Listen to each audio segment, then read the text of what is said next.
বিভিন্ন জায়গায় মসজিদের মধ্যে এসি দেখি, দামি দামি টাইলস দেখি, আধুনিক অজুখানা দেখি, সুন্দর সুন্দর বাথরুম দেখি, কিন্তু এখানে যে মসজিদটি দাঁড়িয়ে আছে এই মসজিদের মধ্যে এই সবের কিছুই নাই। ন্যূনতম একটা অজুখানাও নাই, একটা বাথরুমও নাই ভালো। এই ছোট টিউবওয়েলটা আছে কিন্তু কোনো অজুখানা নেই।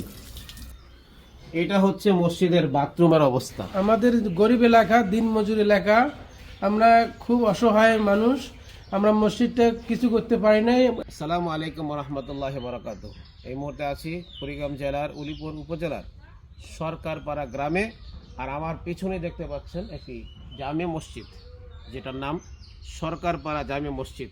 আমরা বিভিন্ন জায়গায় মসজিদের মধ্যে এসি দেখি, দামি দামি টাইলস দেখি, মসজিদের আধুনিক অজুখানা দেখি, সুন্দর সুন্দর বাথরুম দেখি, কিন্তু এখানে যে মসজিদটি দাঁড়িয়ে আছে এই মসজিদের মধ্যে এই সবের কিছুই নাই।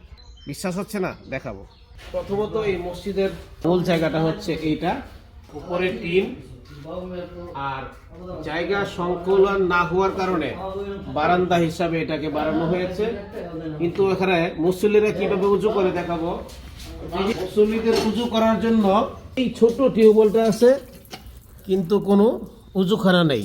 মসজিদের জন্য জরুরি ভিত্তিতে একটা উজুখানা, অর্থাৎ এখানে যদি কয়েকটা ট্যাপ দিয়ে বসার জায়গা করে দেওয়া হয় 5টা বা 10টা, তাহলে এনাফ।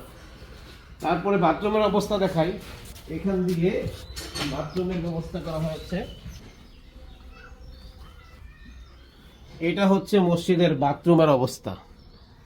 যেখানে আমরা ঢাকা শহরে বা বিভিন্ন জায়গায় দামি দামি বাথরুম তৈরি করছি, আধুনিক বাথরুম, হাই কমোড, অথচ এই এলাকার এই মসজিদের বাথরুমটির এই করুণ অবস্থা। একটি জরুরি ভিত্তিতে বাথরুম একটি বা দুটি প্রয়োজন, স্বাভাবিকভাবে হলেও প্রয়োজন, এবং এখানে ওনারা উজুখানা করবেন, কিন্তু উজুখানার জায়গাটা ওনারা ফাঁকা রেখেছেন। তো উজুখানার কোনো ব্যবস্থাই নেই, শুধুমাত্র একটা টিউবওয়েল যে দেখালাম সেই টিউবওয়েলটাই আছে। তো আছেন কি কোনো হৃদয়বান ব্যক্তি এই মসজিদের জন্য দুটো বাথরুম বানিয়ে দিবেন, একটা উজুখানা বানিয়ে দিবেন? আমরা আপনাদের সহযোগিতা কামনা করছি। নিজে এসেও এই মসজিদটি দেখে নিতে পারেন। আমি একটু কথা বলবো এই মসজিদের একজন নিয়মিত মুসল্লি বাসারত আলী সাহেবের সাথে। আমাদের গরিব এলাকা, দিন মজুর এলাকা, আমরা খুব অসহায় মানুষ, আমরা মসজিদটা কিছু করতে পারি নাই। এখানে বাথরুম নাই, আবার ল্যাট্রিনও নাই, আবার মানে উজুখানাও নাই। ঘরটা যে মেরামত করবো এই শক্তিটাও নাই আমাদের। আসলে এই এলাকাটা দরিদ্র এলাকা, ধরলা নদীর তীরে অবস্থিত। এই এলাকার মানুষগুলোও অসহায় এবং দরিদ্র। তো এই মসজিদগুলোকে যে এখানে প্লাস্টার করবে কিংবা একটা উজুখানা বানাবে, বাথরুম বানাবে, সেই সামর্থ্য তাদের নাই। অনেক কষ্ট করে একটা দেওয়াল তুলে শুধুমাত্র বারান্দা বানিয়েছে। আপনাদের কাছে সহযোগিতা কামনা করছি। আমি একটা বিকাশ নাম্বার দিয়ে দিব, কেউ যদি করতে চান, সহযোগিতা করতে চান, এখানে করতে পারেন, কিংবা ইনবক্সে যোগাযোগ করে আমাদের থেকে ঠিকানা নিয়ে এখানে এসে নিজ চোখে দেখে এই মসজিদে আপনারা সহযোগিতা করতে পারেন।